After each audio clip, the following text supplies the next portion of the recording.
Yesu ashimwe cyane mwene data, ndagusuhuje kandi ndakwakiriye muri uyu mwanya wacu w'ijambo ry'Imana. Youth Time Revival, urubyiruko n'igihe cy'ububyutse.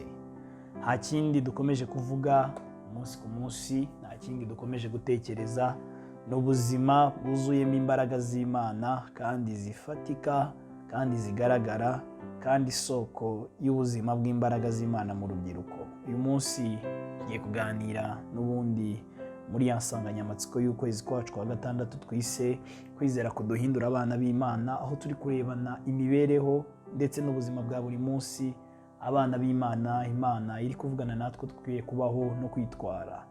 Reka dusome ijambo ry'Imana mu butumwa bwiza bwa Yohana igice cyaho cya 11, turahera ku murongo wa 40. Uyu munsi Imana iravugana natwe, iki ari amagambo meza avuze ngo, Yesu aramubwira ati, sinakubwiye nti nimwizera uri bubone ubwiza bw'Imana?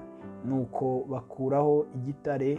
Yesu arararama aravuga ati, Data, ndagushimiye kuko unyumvise. Ubwanjye nari nzi yuko unyumva iteka, ariko mbivugiye ku bw'aba bantu bangose ngo bizere yuko ari wowe wantumye. Amen. Uyu munsi tugiye kuganira kuri aya magambo, ariko insanganyamatsiko numva twahawe n'Imana ni ukuganira kwizera igisubizo ku byananiranye. Kwizera igisubizo kimwe rukumbi ku byananiranye.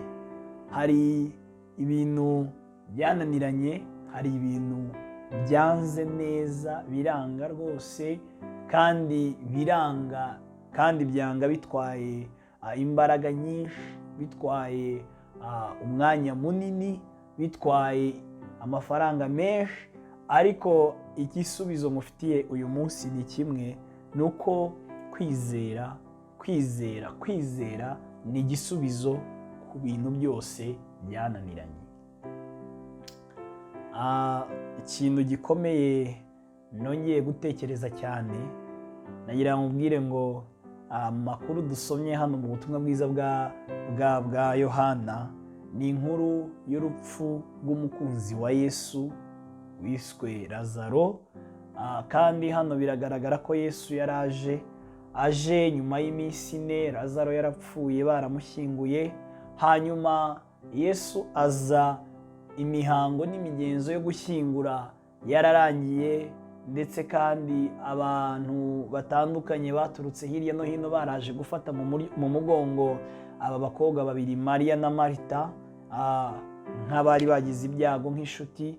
Hanyuma bigaragaye Yesu aje ku munota wa nyuma. Yesu aje ibibazo byararangiye, mbega byarabaye, ndetse ararwara, ndetse batumaho Yesu, yewe baramubwira ngo, Yesu ngwino, inshuti yawe irarwaye. Hanyuma ntiyabasha kuza, ariko biranga koko, birananirana kugera ku rwego byarinze bimwinjiza mu rupfu. Hanyuma birangira bashyinguye, yewe no ku gituro cye barafunga, baratwikira, bajya mu rugo, bajya gushaka uburyo bakikiza agahinda, ndetse n'abaturanyi baza kubaba hafi. Ibintu mbega birananirana, biranga, birarangira. Kwizera igisubizo ku byananiranye. Yesu igihe cye cyo kuza kigeze, araza, kandi aza nta kindi aje gukora, azaniye igisubizo iki kibazo cyari kimaze iminsi muri uru rugo. Reka nkubwire ikintu gitangaje nabonye hano. Ukeneye ko Yesu aza mu bibazo byawe. Yesu ashimwe cyane. Ujya usenga, hanyuma ugasenga igihe kinini, ugakoresha imbaraga nyinshi cyane, ariko ndagira ngo utekereze neza, ese Yesu mu masengesho yawe arimo?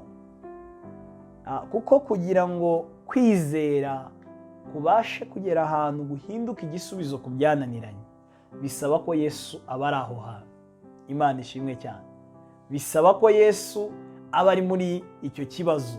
Amen. Bisaba ko Yesu aba ari muri iyo situation.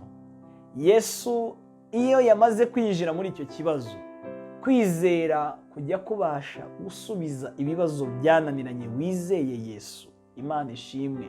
ariko umunezero kandi ibyishimo bihari ni uko nubwo utakizera, ariko Yesu yaje, Imana ishimwe cyane, Yesu yaje we ajya abasha no kugushakira kwizera, kandi akabasha no gufata kwizera kwe kukabasha gusubiza ikibazo cyawe. Amen, amen. Urabyumva cyane kuko Imana iri kuvugana natwe ibintu bikomeye. Ahangaha turaza kubona umumaro wa presence ya Yesu mu bintu byawe, turaza kubona icyiza cyo kuba uri kumwe na Yesu mu bibazo byawe. Hanyuma Yesu we akeneye ko wizera, ariko kandi Yesu iyo yiyemeje kuza mu bibazo byawe, niyo abonye nta kwizera ufite, ndagira nkubwire ngo Yesu ajya yiyaranje uburyo ki abasha gushaka kwizera akagushyira muri wowe. Haleluya, haleluya. Ariko kandi ikibazo cyawe akahava gikoze. Inkuru yatubwiye ngo Yesu arababwira ati sinababwiye ngo nimwizera murabona ubwiza bw'Imana. Hari igihe Yesu aza mu bibazo byawe buri munsi akagusaba kwizera. N'uyu munsi Imana iri kukubwira ngo izere mu izina rya Yesu. Yesu ashimwe cyane. Ububyutse twiringiye, ububyutse turi gusaba Imana, ububyutse turi gusengera, nta kindi kizabuzana nuko dukomeza kwizera, kuko Yesu yabwemeye, kuko Yesu yabusezeranyije mu ijambo ry'Imana. Twarabibonye, muzahabwa imbaraga umwuka wera nabamanukira. Izi mbaraga twifuza Yesu yarazemeye, n'uyu munsi ari kukubwira ngo izere. Nta kindi turi kugenda dushaka, nta yindi ntumbero dufite. Dukeneye kubona imbaraga z'Imana, dukeneye kubona umwuzuro w'imbaraga z'Imana mu isi y'abajene. Isi iri kugenza gutya, isi iri kwangiza gutya, dukeneye kubona imbaraga z'Imana muri twebwe zihindura iby'isi ishaka guhindura, kandi zikabihindura mu izina rya Yesu. Ahangaha rero inkuru yacu iratwereka ko kwizera konyine niko kwabashije kuvana igitare ku gituro. Uwari wapfuye arasohoka.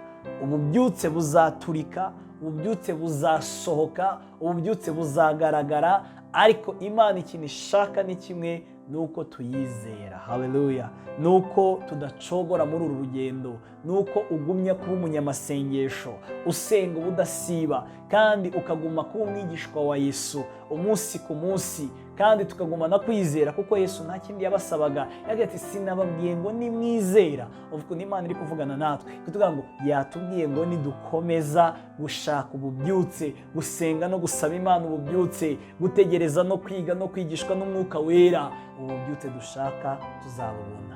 Ni wowe, ni ngewe, ni twebwe bakandida Yesu ahamagaye mu gihe gisa nk'iki. Reka tube maso, reka dusenge, reka tugume gutegereza, kandi ibyo dutegereje umunsi ku munsi tugenda tubona umusaruro, Imana iguha umugisha. Rero ni youth time revival. Urubyiruko ni igihe cy'ububyutse, kwizera igisubizo ku byananiranye, kwizera igisubizo ku bitare, ku buvumo bwegetsweho urutare rutuma tutabona ububyutse. Iki ni igihe cyo kugira ngo uru rutare ruvanweho mu izina rya Yesu. Kandi urubyiruko ni twebwe bakandida Imana ihamagaye, youth time revival, kugira ngo ububyutse bubashe kugaragara muri wowe.